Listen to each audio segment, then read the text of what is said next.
Everyone, welcome back to the channel. तो हम लोग ने प्रीवियस वीडियो में समरी डिस्कस किया था लास्ट लेसन का, और हम लोगों ने फिर थीम्स डिस्कस किए थे, कैरेक्टरिस्टिक्स डिस्कस किए थे।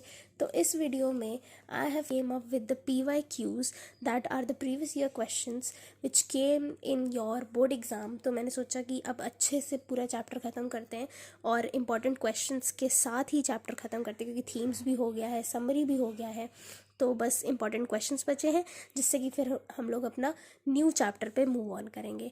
तो पहले ही मैं बता दूं कि आज मैं सुबह सुबह वीडियो बना रही हूँ, इसलिए आपको सारे सारे बर्ड्स की आवाज़ें आएंगी, चाहे वो क्रो हो, चाहे वो चर्पिंग्स हो बर्ड की, ऐसे ही। तो इग्नोर कर देना वो बैकग्राउंड का sound.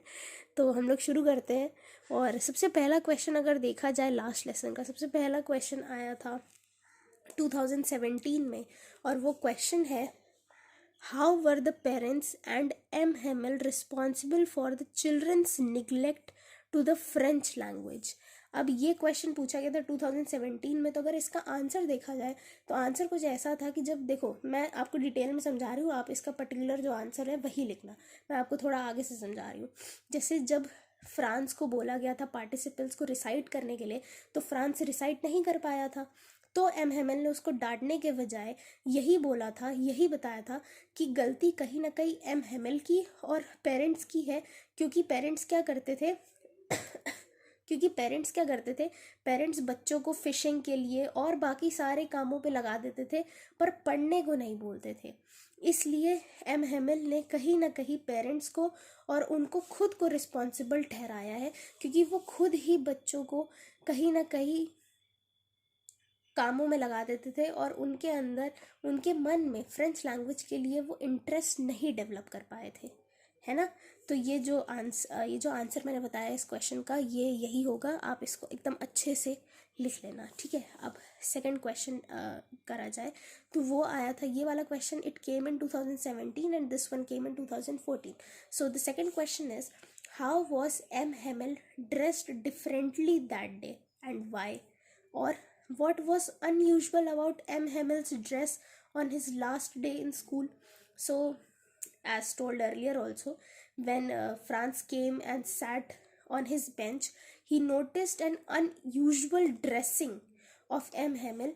That was, he was wearing that green coat and the cap. So it was very unusual because Franz told us, the readers, he told us that he used to wear, that M. Hamel used to wear such clothes only when there was an inspection day or some prize distribution day. Means on the special occasions only he used to wear such clothes.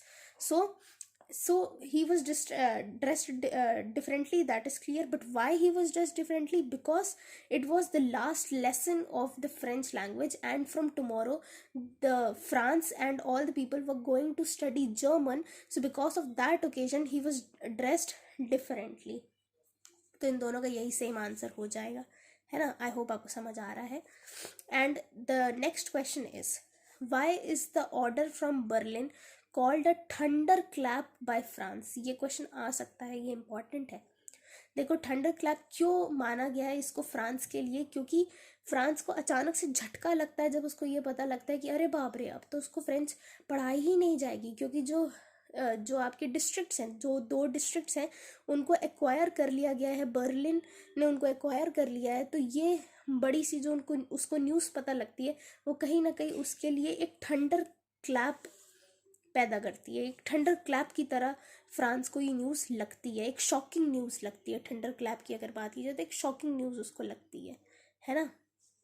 अब the next question, why were the elders of the village sitting in the classroom? It is very easy, but still I'll explain it to you once again. And it came in 2014 and 17. So why were the elders of the village sitting in the classroom? Because they came to give the tribute to M. Hamel for the 40 years of his service for teaching us the French language. They were overwhelmed that from tomorrow they are not going to study French language, they are going to study German.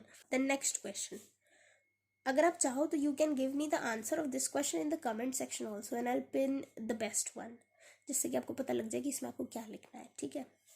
Now the next question, whom did Mr. Hamel blame for France's ability to answer his question. I think इसका ये होगा कि whom did mister France blame for France disability to answer his question, है ना? क्यों वो किसको blame करते हैं फ्रांस के आंसर ना दे पाने पे? वो किसको ब्लेम करते हैं? वो ब्लेम करते हैं अपने आप को, वो ब्लेम करते हैं पेरेंट्स को, क्योंकि यही सेम, देखो यही सेम क्वेश्चन जो है ये सेम यही है। वो निगलेक्ट क्यों करते हैं पेरेंट्स को, वो रिस्पॉन्सिबल क्यों ठहराते हैं, यही सेम इसका आंसर कहीं ना कहीं यहाँ पे भी आएगा, क्योंकि सेम वही बात हो रही है ना? आई होप मुझे ये बताने की ज़रूरत नहीं है, आपको आ जाएगा। नहीं आता तो आप मुझे बता देना, मैं एक बार आपको बता दूंगी, ठीक है? फिर the next question, what made mister M Hamel cry towards the end of his last lesson? अब एम हेमल क्यों इतना ज़्यादा ओवरवेल्म हो गए थे, वो क्यों इतना ज़्यादा चोक कर गए थे कि वो कुछ भी बोल नहीं पा रहे थे? क्योंकि वो भी बहुत ज़्यादा ओवरवेल्म्ड थे। ओवरवेल्म्ड क्यों थे? क्योंकि वो उनका लास्ट लेसन था और इसके बाद वो डिस्ट्रिक्ट छोड़ के जा रहे थे और वो अब कभी भी फ्रेंच लैंग्वेज उनको नहीं पढ़ाने वाले थे, तो उनके लिए भी वो बहुत ज़्यादा ओवरवेल्म्ड मोमेंट था। इस वजह से वो थोड़ा सा ओवरवेल्म हो गए थे और रोने लग गए थे। Okay, the next question, what was M Hamel's regret on the day of the last lesson, और how does M Hamel prove to be an ideal teacher? What was the regret of M. Hamel on the day of the last lesson? The regret of M. Hamel was that he is going to leave the district now and he won't be able to teach French language to the children of Alsace and Lorraine. So this was somehow the regret of M. Hamel, and as he told that the French language is the most clear language and the most beautiful language of the world, so he somehow felt bad, he somehow felt regretted that he won't be able to teach the language again to the children. This is the main reason why MMN felt regretted at the end of the lesson or at the day of the last lesson, है ना? अब this one तो you will give me the answer. How did M. Hamel prove to be an ideal teacher? वो ideal teacher क्यों थे? इसका मैं आपको एक पॉइंट बताती हूँ। वो इसलिए आइडियल टीचर थे क्योंकि can be considered as an ideal teacher because he gave 40 years of his service to Alsace and Lorraine for teaching French language. So this is the main point why he can be said as an ideal teacher. But इसके और भी points होंगे, you can comment down and of course I'll pin the best one, जिससे कि औरों को भी मदद हो जाए, है ना? Next question, why was France not scolded for reaching school late that day? It came in 2015 and in 2017 also. Why France was not scolded? Because already on the bulletin board the message had came, the notice had came that from tomorrow Germans will be taking care of Alsace and Lorraine. The Prussia has acquired the Alsace and Lorraine. So it was all like a Sunday morning that day, and all were so overwhelmed and so disturbed by that notice that M. Hamel also not scolded France because of reaching late. It was already the last lesson, and so because of all that reasons France was not scolded for reaching school late that day. Now the very important question which came in 2017 is, how is the title The Last Lesson appropriate? Now this is very interesting question, and the answer about this question can be said as the title of The Last Lesson is appropriate because of following reasons. As France had his last lesson on that day, and he, as we all know, that he was not very interested, he was actually uninterested in studying French. So the day came when it was the last lesson of French for France, and he all the time procrastinated and he didn't wanted to study the last lesson.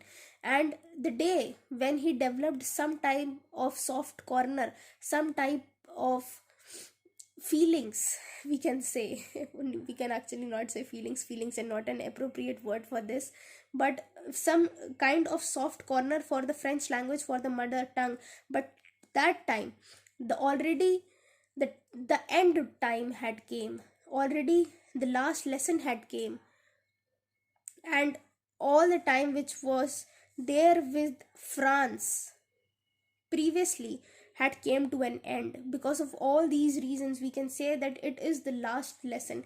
because देखो इसमें ना you can also put that human behaviour वाला that I explained you in the previous chapter की human behaviour भी show करता है कि कैसे आपके पास जब वो चीज़ होती है, वो आपके पास जो टाइम होता है तब आप उस चीज़ की कदर नहीं करते, और जैसे ही वो टाइम चला जाता है तब आपको अचानक से उसकी कदर होने लग जाती है. You can also put this point in this question, है ना.